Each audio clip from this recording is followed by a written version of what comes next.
Al tratar de encontrar pistas acerca del nacimiento de la Tierra, nos damos cuenta de que nuestro planeta ha hecho un gran trabajo borrando sus huellas.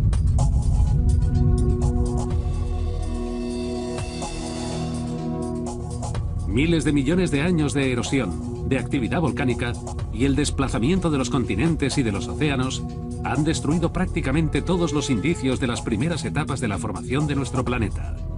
Para los geólogos, intentar averiguar cómo y cuándo se creó la Tierra supone un reto muy complejo. Cuando los geólogos comenzamos a cuestionarnos la edad de la Tierra, empezamos a buscar rocas cada vez más antiguas.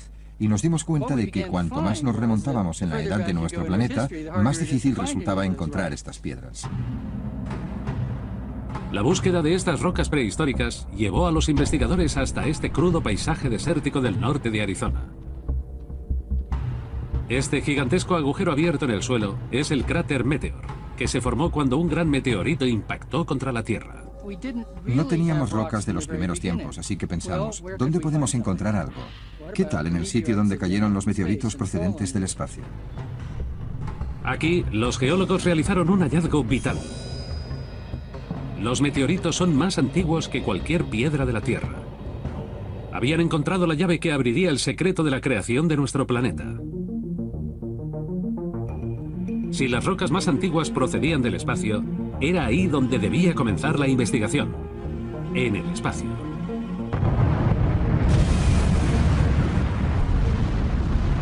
Este es nuestro sistema solar hace 4.500 millones de años. En el centro, un sol todavía joven. Surgió la teoría de que el Sol estaba rodeado de una nube de polvo y gas, que cuando esa nube se enfrió se formaron pequeños granos de mineral. Todos estos pequeños granos de mineral que flotaban en esa nube gaseosa giran alrededor del Sol y empiezan a chocar unos con otros. Pero había un problema con esta teoría. Nadie sabía explicar cómo el choque de granos de mineral microscópicos pudo crear objetos del tamaño de un planeta. Más adelante, en el año 2003, un experimento realizado a bordo de la Estación Espacial Internacional proporcionó por accidente unas pistas nuevas extraordinarias. El astronauta Don Pettit quería comprobar qué les ocurriría a distintas sustancias en condiciones de gravedad cero en el espacio. Hizo un experimento muy simple. Echó una pizca de sal en una bolsa de plástico y la agitó. Los resultados fueron asombrosos. Inmediatamente, las partículas comenzaron a pegarse unas a otras, formando pequeños núcleos que se mantenían unidos por medio de diminutas cargas de electricidad estática. Los científicos comprendieron que si los granos de sal se pegaban en el espacio, también pudieron hacerlo los granos de mineral que flotaban en la nube de polvo solar. Esta era la prueba real acerca del mecanismo primario que puso en marcha la formación de la Tierra. Cuando los granos de mineral de la nube de polvo solar chocaron los unos contra los otros y empezaron a unirse, se convirtieron en pequeños trozos de roca que orbitaban alrededor del Sol. Durante los siguientes millones de años, algunos de ellos siguieron chocándose y aumentando de tamaño. Muchas de estas rocas siguen girando hoy en día en torno al Sol. Han viajado a la deriva durante los últimos 4.500 millones de años y su forma no ha variado desde que se originaron. De vez en cuando caen a la Tierra y entonces los llamamos meteoritos. Proporcionan a los científicos una ventana increíble al pasado. Aquí tengo lo que llamamos un meteorito de tipo pedregoso. Lo que hacen los científicos es cortarlo, abrirlo y ver su interior. Y ofrece unas vistas maravillosas a los mineralogistas planetarios. Este meteorito contiene minerales y metales de todos los rincones de la nube de polvo solar. Observamos el ensamblaje de todos estos materiales prehistóricos que flotaban alrededor del Sol en esa nebulosa de polvo y gas, y que cuando chocaban unos con otros iban convirtiéndose poco a poco en cuerpos sólidos de un tamaño cada vez mayor. Miles de millones de estas piedras fueron creciendo de forma gradual mientras giraban en torno al Sol. Primero eran del tamaño de una roca, después grandes como una casa. Y seguían creciendo. Cuando un objeto alcanzaba los 800 metros de longitud, su propia fuerza gravitacional le permitía atraer otros objetos hacia él. De toda esta gran cantidad de objetos que giraban alrededor del Sol, había uno que debía de ser el más grande. Y en cuanto se hizo más grande que los demás, empezó a recoger más objetos. Es como cuando conduces a través de una nube de mosquitos por la noche y cada vez son más los que chocan contra el parabrisas. Por lo tanto, cuanto más grande, más deprisa crece, y cuanto más deprisa crece, su fuerza de gravedad es mayor y atrae más objetos. El objeto de mayor tamaño empieza a destacar entre el resto, empieza a crecer más rápido. Y ese objeto tan grande era el incipiente planeta Tierra. Muy pronto, el joven planeta tuvo tal fuerza gravitacional que empezó a atraer objetos de un tamaño cada vez mayor. Conforme iban impactando contra su superficie, la Tierra se hacía más y más grande. El bombardeo fue tan intenso que el planeta apenas necesitó 30 millones de años para alcanzar prácticamente su tamaño actual. El joven planeta Tierra estaba compuesto de miles de millones de pedacitos de roca pegados al azar. Pero los geólogos saben que la Tierra moderna no es así. Bajo la superficie, la Tierra está dividida en distintas capas. Primero una corteza fina, después una enorme y densa capa de roca llamada manto y, por último en el centro, un núcleo de hierro y níquel. Un fenómeno extraordinario tuvo que ser el causante de la transformación del interior del joven planeta. Hoy en día, los geólogos creen que la Tierra se fundió por completo poco después de formarse. Originariamente la Tierra no era más que una gran colección de piedras como esta, pero se calentó hasta tal punto que todas estas piedras se fundieron. Lo que ocurrió entonces fue que los elementos más densos se hundieron hasta el centro del planeta y los más ligeros subieron hacia la superficie. La extraordinaria fuerza gravitacional arrastró hacia abajo el hierro y el níquel que formaron el núcleo y dividió en capas el resto del planeta. Pero el causante de que semejante masa de roca y metal se calentase de este modo en las heladas profundidades del espacio trajo en jaque a los geólogos durante muchos años. Creemos que es por la incorporación de elementos radiactivos muy calientes. Están ahí afuera flotando en el espacio y conforme fue creciendo la Tierra fue incorporando algunos de estos materiales extremadamente calientes.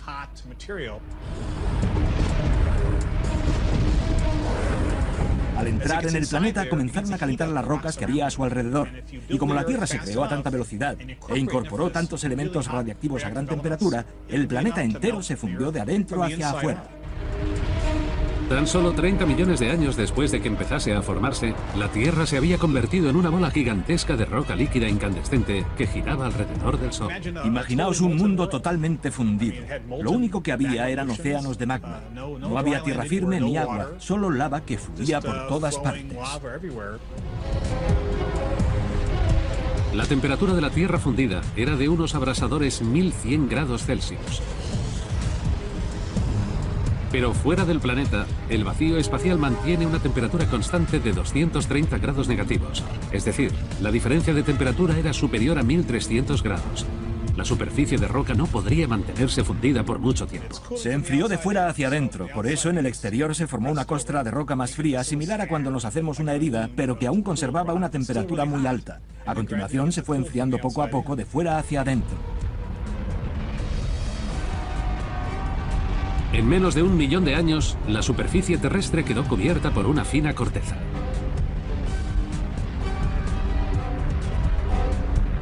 Pero los volcanes seguían escupiendo lava y gases asfixiantes. La lluvia de meteoritos era un bombardeo constante. La Tierra aún debía recorrer un largo camino antes de dar paso a los continentes, los océanos y la vida. Los científicos que investigan los orígenes de la Tierra obtuvieron una gran pista al hacer chocar granos de sal en el espacio. Revelaron que la Tierra comenzó a cobrar forma cuando los fragmentos de polvo solar empezaron a chocar unos con otros. Las capas internas de la Tierra demuestran que poco después de formarse, el joven planeta se fundió por completo. Los científicos ya habían averiguado cómo se creó nuestro planeta a partir de una nube de polvo espacial, pero todavía les faltaba una pieza fundamental del puzzle. Seguían sin saber la edad de la Tierra.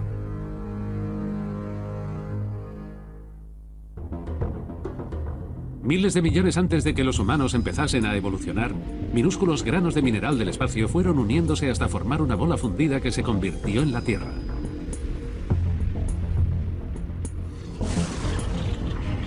Pero saber cuándo ocurrió exactamente es una pregunta que ha puesto a prueba la mente de sabios y científicos durante siglos. En 1650, el arzobispo irlandés James Asher sumó las edades de todos los reyes y profetas que aparecen en la Biblia. Sus cálculos le llevaron a un resultado muy concreto. La Tierra se creó el atardecer anterior al domingo 23 de octubre del año 4004 a.C. Un siglo más tarde, los geólogos descubrieron que las gruesas capas de sedimentos y lavas volcánicas de la Tierra debían de llevar ahí no miles, sino millones de años. El siguiente hallazgo se produjo en 1897, cuando el físico Ernest Rutherford descubrió que a través del deterioro radioactivo podía medirse con precisión la edad de las rocas. Así, se descubrió que las muestras recogidas por todo el globo terráqueo no tenían millones, sino miles de millones de años de antigüedad. Pero en su aventura por determinar la edad de la Tierra, los científicos se toparon con un gran obstáculo. Era muy difícil encontrar muestras de piedras de los primeros pasos de la historia de la Tierra. Si quieres viajar atrás en el tiempo como los geólogos e intentar encontrar pruebas de esos primeros días, es muy difícil conseguirlo en la Tierra, porque la lluvia erosiona el suelo, las placas tectónicas y los continentes se mueven y destruyen la superficie continental. Sencillamente es imposible encontrar piedras de aquella época. A principios de la década de 1950, el geólogo estadounidense Clair Cameron Patterson sugirió algo nuevo: buscar en los meteoritos. Sabía que los meteoritos se originaron a partir de los mismos granos de mineral del espacio que formaron la Tierra. Y eso ocurrió precisamente cuando nació la Tierra. Por tanto, si era capaz de datar un meteorito, obtendría también la verdadera edad de la Tierra. En 1953, Patterson llegó al cráter Meteor de Arizona en busca de alguna muestra. El meteorito que abrió este enorme cráter medía unos 45 metros de longitud e impactó contra la Tierra a gran velocidad. Normalmente los objetos que caen a la Tierra procedentes del espacio lo hacen a una velocidad de entre 15 y 25 kilómetros por segundo, lo que genera una presión enorme y una gran onda expansiva, además de una explosión bestial. El meteorito chocó contra la Tierra con una fuerza equivalente a la de una bomba atómica de 2 megatones. La mayor parte del meteorito se desintegró con la explosión, pero hubo fragmentos que sobrevivieron. Esta es una de las piezas del objeto que impactó contra la Tierra y formó este cráter. Es hierro puro. Sabemos que es hierro porque tiene propiedades magnéticas. Es una muestra fantástica de algo que estuvo flotando en el espacio. Este era un lugar en el que los científicos podían recoger muestras para realizar las primeras pruebas radiométricas de meteoritos. Por eso Patterson vino hasta aquí y recogió muestras como esta. Patterson calculó la edad de las muestras y quedó impresionado por los resultados. El meteorito tenía nada menos que 4.500 millones de años, lo que significaba que la edad de la Tierra también era de 4.500 millones de años. Patterson había resuelto la pregunta que había atormentado a los científicos durante siglos. Dicen que Patterson se emocionó tanto al descubrir la fecha de nacimiento de la Tierra que cuando regresaba del laboratorio tuvo la sensación de que iba a sufrir un infarto.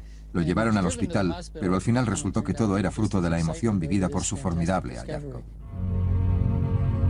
Las técnicas modernas de radiometría han ajustado la edad de la Tierra a un grado de precisión excepcional.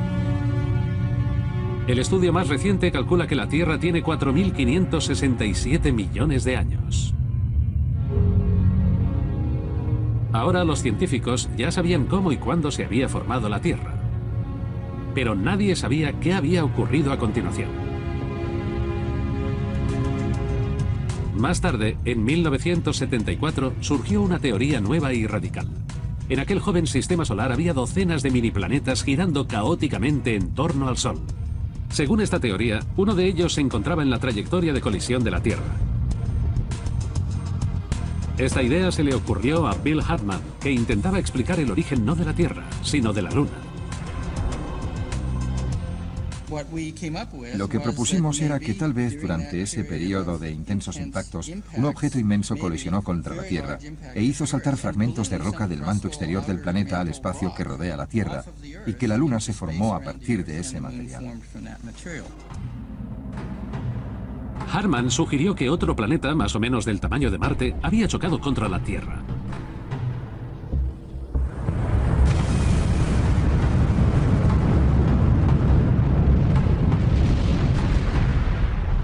Consideraba que la Luna pudo haberse formado a partir de los restos de esa colisión. Para muchos científicos, esto no era más que pura fantasía, pero Harman tenía pruebas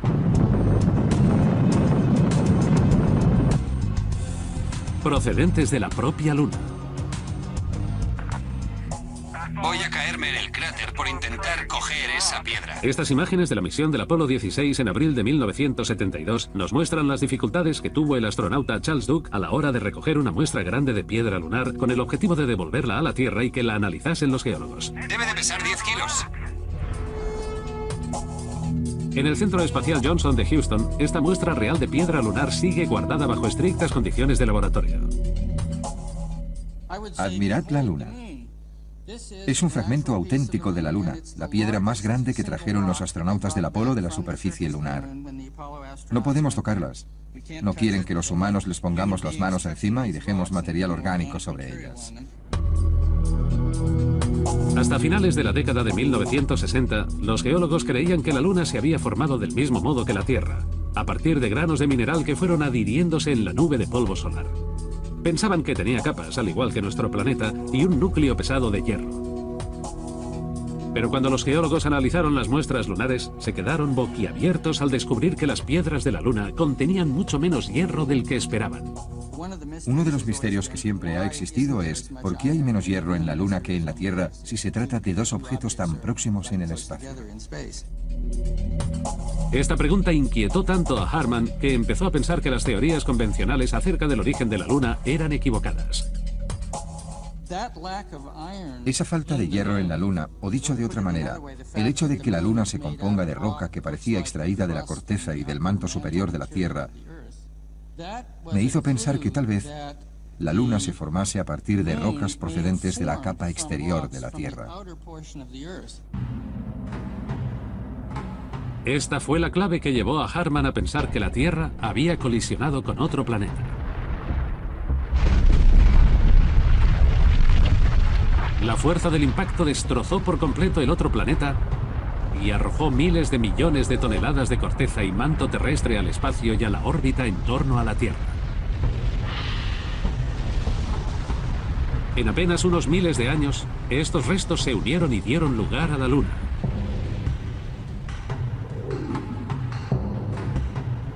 Las últimas animaciones por ordenador nos muestran que el impacto fue más bien superficial.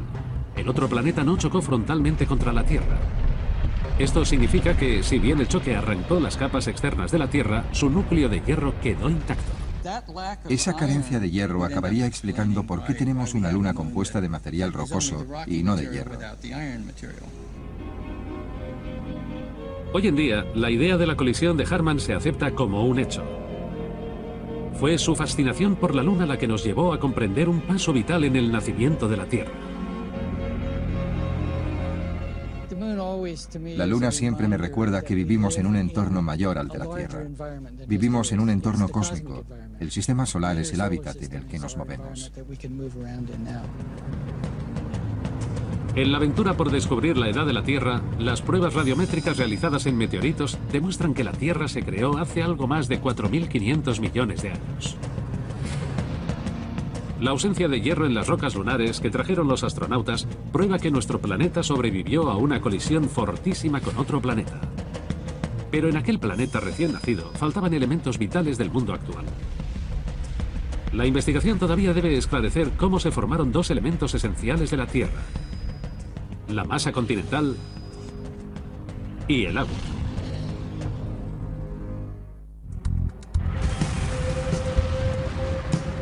Hace 4.500 millones de años, la Tierra se formó a partir de una nube de polvo solar.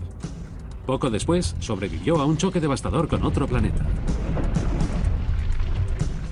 Ahora, la investigación da un salto adelante en el tiempo de 200 millones de años, porque los científicos tratan de averiguar cómo se formaron los primeros continentes y océanos.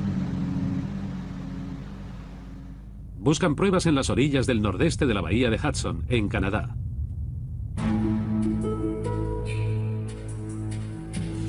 Este es el paisaje desolado de Porpoise Cove, el lugar de un nuevo hallazgo científico de gran trascendencia. Y todo se debe a la fascinación de un joven estudiante de doctorado por las rocas antiguas. Siempre me interesó estudiar los orígenes de la Tierra, así que mi idea era la de remontarme lo máximo posible en el tiempo, recoger estas rocas y estudiarlas. Ellas son el vínculo con el pasado. Los geólogos ya sabían que las piedras de esta región del norte de Canadá eran muy antiguas. Pero a O'Neill le llamó la atención algo que encontró en una pequeña zona enclavada en esta extensa tierra salvaje. El aspecto general de las piedras era distinto y enseguida comprendimos que había algo extraño en ellas. Algo singular. Son piedras procedentes de lavas volcánicas, extremadamente alteradas y deformadas, conocidas como anfibolitas. Su química y su mineralogía eran singulares. Nadie había visto nunca estas piedras. O'Neill decidió que había que estudiar aquellas rocas más detenidamente. Envió muestras para datarlas radiométricamente. Los resultados fueron sorprendentes. Estábamos en el laboratorio de Washington, D.C. cuando salió el primer número de la máquina y nuestra primera reacción fue de incredulidad. Así que lo que hicimos fue volver a analizar la piedra, pero nos dio el mismo resultado. Repetimos el proceso una tercera vez y el resultado fue idéntico. Entonces dijimos, vamos a analizar más piedras porque yo no me lo creo. Y siempre salía el mismo resultado, una y otra vez, una y otra vez. Finalmente, no nos quedó más remedio que llegar a la conclusión de que estas piedras se habían formado hacía cerca de 4.300 millones de años. Los resultados eran irrefutables. Las anfibolitas tenían 4.280 millones de años, 200 millones de años más que la roca más antigua descubierta hasta la fecha.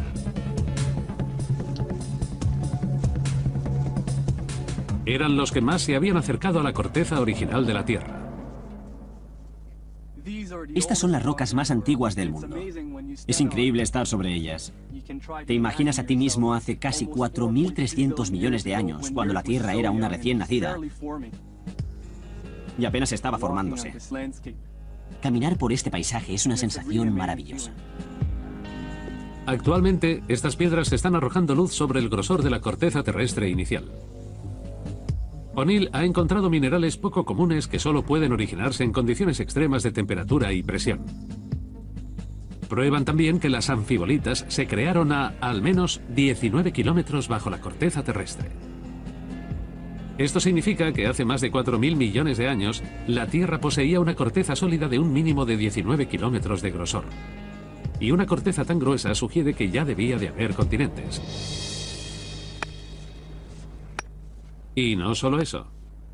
Las pruebas encontradas en las anfibolitas revelan que estas rocas se formaron originalmente en aguas profundas.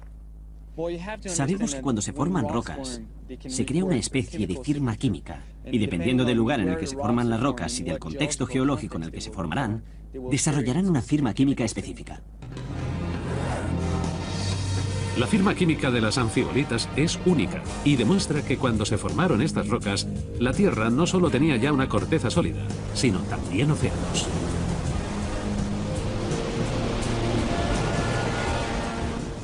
La firma que encontramos aquí es la de un suelo oceánico. Esto significa que ya había océanos y una gran cantidad de agua en la Tierra hace 4.280 millones de años. Esto cambió por completo nuestra visión acerca de cómo era la Tierra entonces. Para la comunidad científica, esta idea fue dinamita. Pero O'Neill no está solo. Hay más pruebas que refuerzan su teoría. En la misma secuencia de rocas antiguas, los geólogos descubren otro tipo inesperado de piedra denominada formaciones de hierro en bandas. Estas piedras están compuestas de finas capas alternas de silicio y unas bandas más oscuras llenas de un mineral llamado magnetita, cuyo nombre indica que son ricas en hierro. Solemos emplear imanes para encontrar estos minerales.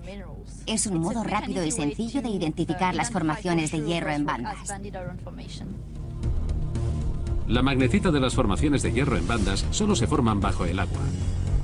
Por tanto, estas rocas son una prueba más de que en la Tierra ya había océanos hace más de 4.000 millones de años. Pero los científicos no saben qué proporción de la superficie terrestre estaba cubierta de agua. El único entorno en el que se forma esta magnetita es en los océanos.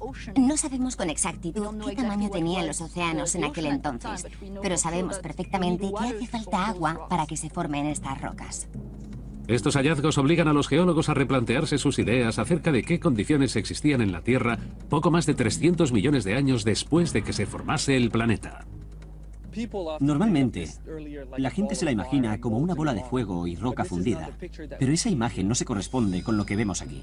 Aquí vemos que hace 4.280 millones de años ya había seguramente un océano, una atmósfera y continentes muy similares a los que conocemos hoy en día. Por tanto, esto cambia radicalmente nuestra visión de la Tierra en aquel tiempo. La investigación ya ha revelado cuándo empezaron a formarse los continentes y los océanos de la Tierra. Las pruebas halladas en las rocas anfibolitas de Porpoise Cove confirman que la Tierra ya había desarrollado una corteza sólida y gruesa hace 4.280 millones de años. Las formaciones de hierro en bandas en esas mismas rocas prueban que en aquella época ya había océanos sobre la superficie terrestre. Todo esto nos lleva al siguiente misterio. Si los océanos ya existían hace más de 4.000 millones de años, los investigadores tendrán que averiguar de dónde salió toda esa agua. Después de formarse a partir de la nube de polvo solar hace 4.500 millones de años, la Tierra era una bola abrasadora de roca fundida.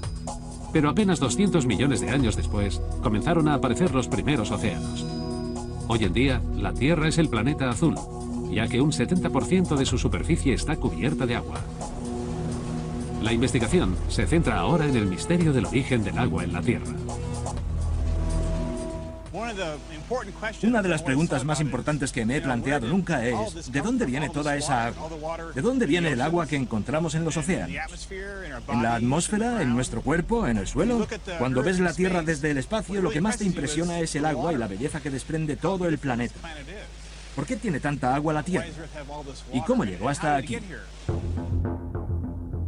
Esta pregunta ha intrigado a los geólogos durante años, pero creen que la respuesta se halla en el espacio. Las últimas pruebas acerca de cómo llegó el agua a la Tierra han surgido de un meteorito que cayó en 1998, pero que no se ha analizado hasta hace muy poco. Descubrimos algo asombroso. Este meteorito contiene granos de sal fina, la misma que nos ponemos en las patatas fritas. La prueba está atrapada en el interior de estos cristales de sal que, al microscopio, revelan gotitas minúsculas de agua en estado líquido.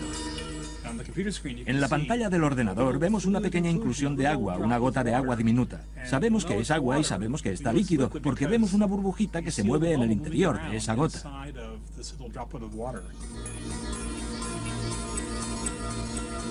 Lo más destacado de este descubrimiento es conocer la edad del agua. Puede calcularse mediante distintas técnicas de datación. La sal tiene 4.500 millones de años y el agua que contiene es como mínimo igual de antigua, o puede que incluso más. No hay duda. Por lo tanto, esta agua tiene al menos la misma edad que nuestro sistema solar. Esta es la prueba visible de que el agua ya existía en el espacio cuando se formó la Tierra. Y Zolensky está convencido de que fueron los meteoritos los que trajeron el agua a nuestro planeta.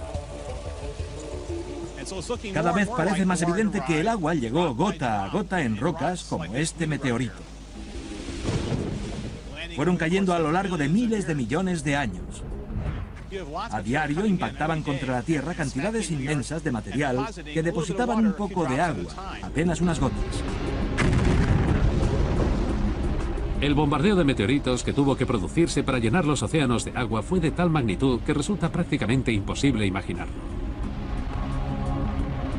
Pero los científicos creen factible que a lo largo de miles de millones de años impactasen suficientes meteoritos contra la Tierra como para traer todo este agua al planeta. Poco a poco aquellas rocas fueron transpirando el agua que contenía. Primero formaron pequeños mares aquí y allá, y más tarde se convirtieron en océanos gigantes. Pasamos de esto a esto. Una vez que nuestro planeta ya poseía grandes masas de tierra y agua, quedó listo el escenario para el desarrollo de la vida. La siguiente fase en la evolución de la Tierra. La vida es un elemento esencial en la geología de la Tierra. Sin vida, no existirían rocas sedimentarias como la creta o la piedra caliza. Sin vida, no habría carbón, petróleo o gas. La vida ha transformado la Tierra de modo significativo. Pero descubrir el origen de la vida ha supuesto un gran reto para los científicos durante siglos. Ahora existe una nueva explicación. Proviene de las pruebas halladas en Allende, un paisaje desértico del norte de México. A eso de la 1 de la madrugada del 8 de febrero de 1969, la noche se convirtió en día. Una bola de fuego gigantesca que viajaba de sur a norte se dirigía al norte de México. El gran destello y la bola de fuego procedían de un meteorito descomunal, más o menos del tamaño de un coche. Entró en la atmósfera terrestre a una velocidad de 58.000 kilómetros por hora. Al zambullirse en la atmósfera, el meteorito se quebró en miles de fragmentos. El meteorito de Allende no dejó ningún cráter porque cayó como una lluvia de piedras. La piedra más grande tenía el tamaño de un balón de playa. Las piedras se encuentran en lo que denominamos un campo esparcido, un área de unos 48 kilómetros de largo y 8 de ancho. Ahora mismo nos encontramos en el centro de ese campo esparcido. Como el meteorito se fragmentó en tantos pedazos, los geólogos tuvieron que peinar una zona muy amplia para encontrar muestras.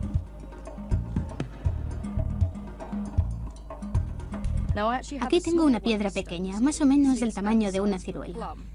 Se trata de uno de los tipos de meteoritos más primitivos. Esto significa que desde que se formase en las primeras etapas del sistema solar, su aspecto apenas ha variado. Cuando analizaron las muestras de Allende, los geólogos descubrieron algo formidable. El meteorito contenía pequeñas cantidades de una sustancia química llamada aminoácido. Los aminoácidos son un componente esencial de materiales como las proteínas. Y los aminoácidos son los pilares químicos de la vida. Por tanto, encontrar estos aminoácidos, estas moléculas en el interior del meteorito, fue un hallazgo muy emocionante. Todos los seres vivos de la Tierra, plantas o animales, contienen aminoácidos, y la vida no sería posible sin ellos.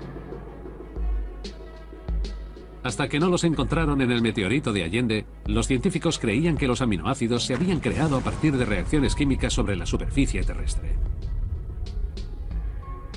Antes se creía que la vida pudo originarse en la Tierra, en esa especie de charcas calientes, varios cientos de millones de años después de que se formase la Tierra, o tal vez a partir de relámpagos que causaran reacciones químicas en la atmósfera. Existían varias teorías acerca del origen de la vida en la Tierra antes del descubrimiento de aminoácidos en meteoritos. Desde el caso de Allende, se han encontrado aminoácidos en centenares de meteoritos. Su descubrimiento ha revolucionado las ideas acerca del origen de la vida en la Tierra. Hoy en día, los científicos consideran que los pilares básicos de la vida llegaron procedentes del espacio. Los meteoritos portadores de aminoácidos han bombardeado la Tierra desde el mismo momento en que se formó, y estos aminoácidos fueron el punto de partida de la vida. En su afán por descubrir el origen del agua y la vida sobre la Tierra, la investigación ha concluido que el agua de nuestro planeta llegó en el interior de los meteoritos. Y los meteoritos también trajeron los aminoácidos, los pilares básicos de la vida, del espacio a la Tierra. Ahora los científicos deben encontrar la pieza que falta en el puzzle para explicar la última etapa del desarrollo de la Tierra. Su paso de partículas en la nube de polvo solar a un planeta en el que la propia vida determina los fenómenos geológicos de la Tierra. Hace 4.500 millones de años, la Tierra se formó a partir de la nube de polvo solar. 200 millones de años después, empezaron a desarrollarse los primeros continentes y océanos. Los meteoritos trajeron a la superficie del planeta agua y aminoácidos, los pilares básicos de la vida. Ahora la investigación avanza hasta un punto situado a 3.500 millones de años. Están a punto de surgir nuevas formas de vida cuya mera existencia dará lugar a nuevos tipos de rocas. Pero, como sabemos, la vida necesita oxígeno, y hace 3.500 millones de años no había oxígeno en la Tierra. En aquel entonces, la atmósfera era terriblemente venenosa. Las erupciones volcánicas llenaban el aire de una combinación asfixiante de azufre, metano, dióxido de carbono y ácido sulfúrico. Pero, pese a ello, ya existían formas de vida primitivas. Se han encontrado restos fosilizados de extrañas estructuras en forma de coral en rocas de hace más de 3.000 millones de años en muchas partes del mundo. Se llaman estromatolitos y son clave para comprender cómo la atmósfera se llenó de oxígeno. Apenas quedan estromatolitos vivos. Uno de los pocos lugares de la Tierra donde podemos encontrarlos es en otra zona del norte del desierto mexicano. Este es el Valle de Cuatro Ciénagas. A simple vista uno puede pensar que es un desierto como otro cualquiera, pero no es así. Es un lugar muy especial por el modo en que la química está dispuesta en el valle. No hay nada similar en todo el mundo.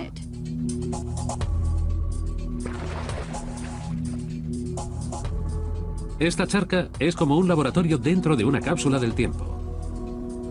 Al examinar los estromatolitos actuales, los científicos pueden averiguar cómo se crearon hace más de 3.000 millones de años. Lo interesante de Cuatro Ciénagas es que es como una ventana a cómo era el mundo antes de que tuviese oxígeno, antes de que la vida microbiana dominase en nuestro planeta, la Tierra.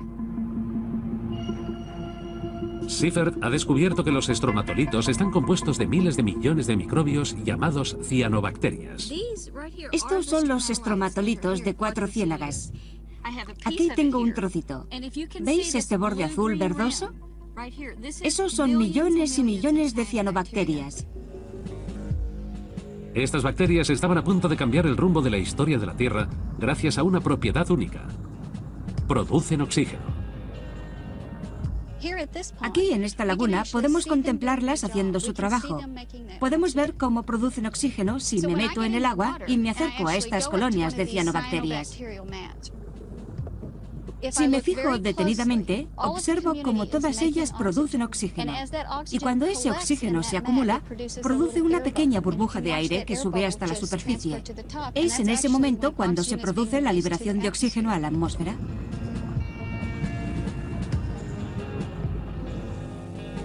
Hace 3.500 millones de años, el oxígeno era letal para otras formas de vida que obtenían energías del azufre. Las cianobacterias desarrollaron una pequeña máquina molecular capaz de absorber los rayos de sol y el agua y elaborar un producto llamado oxígeno, cuando en aquella época ningún ser vivo del planeta estaba familiarizado con él. Fue en ese preciso instante en la historia de la vida en el que las cianobacterias empezaron a arrojar un exceso de oxígeno a la atmósfera, cuando el modo de funcionar del mundo cambió para siempre. Con el paso del tiempo, hubo suficientes cianobacterias como para producir trillones de toneladas de oxígeno, lo que creó la atmósfera que respiramos hoy en día. Y ellas fueron las responsables de cambiar la evolución de todos los seres vivos. Desde un punto de vista evolutivo en el planeta Tierra, estamos donde estamos gracias a las cianobacterias y al hecho de que consiguieron llenar de oxígeno nuestra atmósfera. De no ser por este gas, no existirían los complejos organismos que habitan hoy en el mundo. Tú y yo no estaríamos aquí. Cuando la atmósfera empezó a llenarse de oxígeno, todo estaba a punto para que la vida animal y vegetal evolucionase. El impacto sobre la geología de la Tierra fue muy profundo. Con el paso de cientos de millones de años, la descomposición de la materia vegetal de las selvas tropicales originó capas comprimidas que, finalmente, formaron todos los depósitos de carbón, petróleo y gas de nuestro planeta. Las rocas sedimentarias como la piedra caliza o la creta están compuestas en gran medida de restos de animales marinos que se acumularon en el fondo de mares poco profundos. Sin la vida, la geología de la Tierra sería muy distinta. La investigación acerca del nacimiento de la Tierra ha encontrado pruebas que han revelado los secretos del desarrollo del planeta. Los experimentos con cristales de sal en el espacio han desvelado que la Tierra comenzó a formarse cuando los granos de mineral de la nube de polvo solar empezaron a unirse. Las pruebas recogidas en los meteoritos demuestran que la Tierra se formó hace 4.567 millones de años. Las rocas más antiguas del mundo prueban que los continentes y los océanos se crearon hace 4.280 millones de años, mucho antes de lo que se pensaba. El agua en estado líquido hallada en los meteoritos demuestra que el agua llegó a la Tierra durante los miles de millones de años que duró el bombardeo de meteoritos. Hace 3.500 millones de años, 1.000 millones después de que se formase a partir de la nube de polvo solar, la Tierra ya tenía continentes, océanos, formas de vida primitiva y oxígeno. Había nacido la Tierra, un escenario nuevo sobre el que los procesos geológicos acontecidos durante miles de millones de años moldearon el planeta que habitamos hoy en día.